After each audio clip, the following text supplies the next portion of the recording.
cannot sacrifice the truth for any political gain. I'll always say the truth. I'll always say the truth.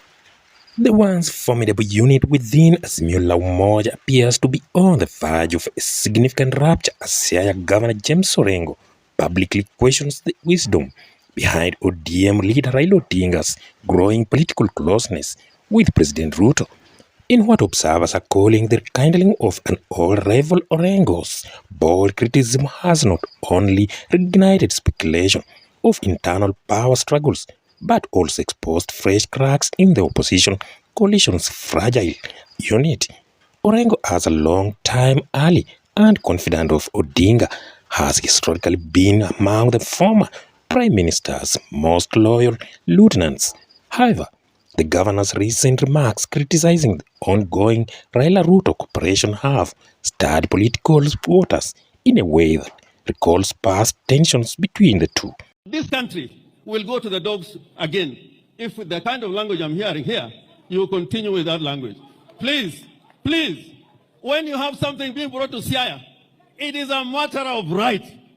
It is not being, you're being given, it's a matter of right. It's a matter of right. And I cry. When I was in Parliament,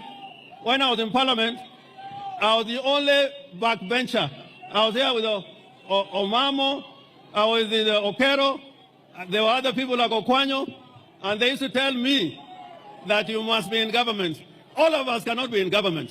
Just fight for your right. Just fight for your right. And you'll have a better country. Let us build a society which is based on the Constitution and the rule of law. The remarks came bare weeks after Raila signaled a softening stance towards President Ruto, while the AU bid and Raila cross-party goodwill.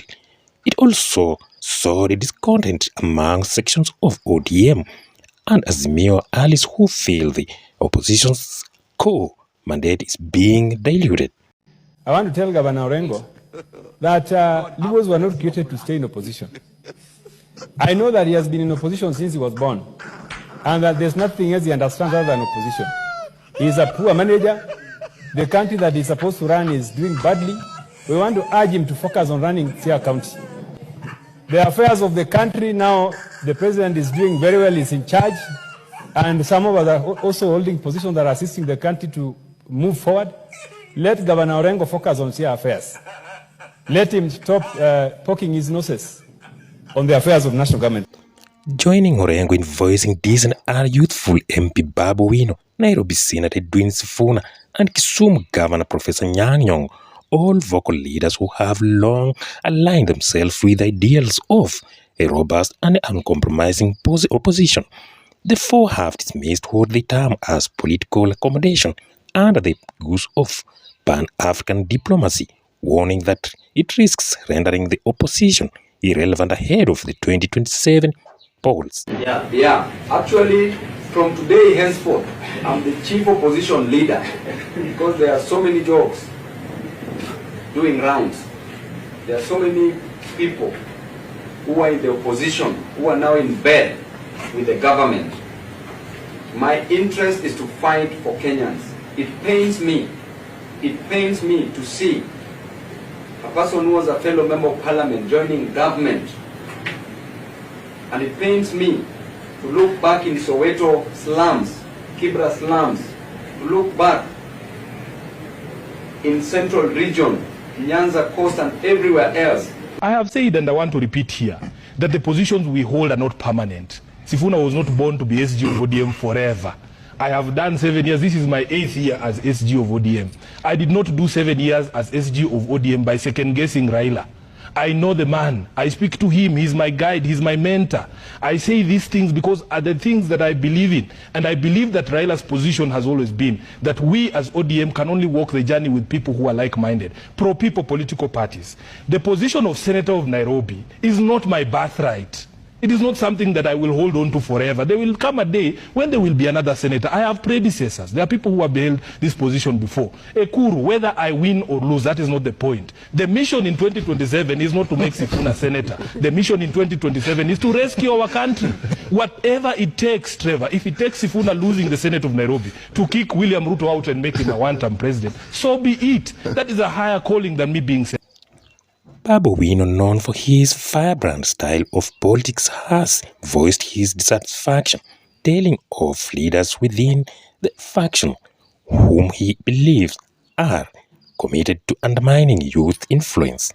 While Raila himself has remained largely mum on the matter, sources close to the ODM leader suggest that fallout could have deeper roots in unresolved leadership succession question within the party. With Raila'S seemingly preparing 2027 contest, jostling for influence within ODM has intensified, with the rift taking root. I never expected Raila to go and join the government of the day.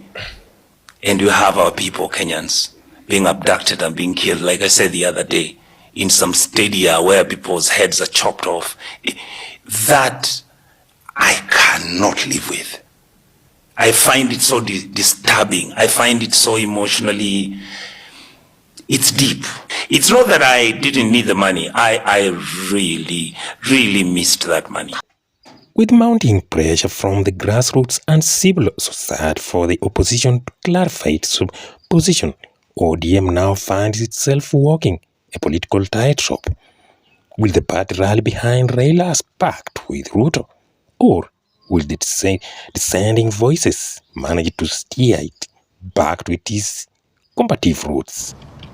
And we want to tell Governor Orengo that whatever he was trying to proclaim in this funeral might not be nonsensical, but the struggles and the rights he's inviting us to fight for, this community has fought for those rights, those freedoms for far too long. Currently, we are more interested in economic freedoms that can only be achieved if you work with the national government. As you all know, 85% of our GDP is still held by the national government. We are telling Governor Orengo, we completely agree that we've been in the struggle, that we want to be in the struggle for democracy, for human rights, or whatever struggles that we want to be. But economic freedoms must be achieved by our community now.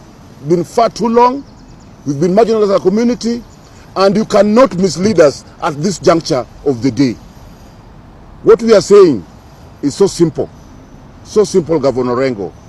You are a governor in this government. You cannot claim that not everybody must be in government. Whom are you referring to? When you yourself is a governor in the current dispensation, you are representing our people as a governor in the same government. And you're telling us that not all of us can be in that government. The Luo community has been in the struggles. We've done this one before. We are not going back there to the streets anymore. What we are saying, we want economic freedoms now. As the political drama unfolds, all eyes will be on the ODM National Executive Council meeting, slated for later this month. Insiders say it will be a defining moment, at the point of reconciliation or the beginning of a bigger split. For now, one thing is clear: the Orengo-Raila battle is more than just disagreement over foreign policy. It is a reflection of deep ideological struggles that could shape the future of Kenya's political landscape.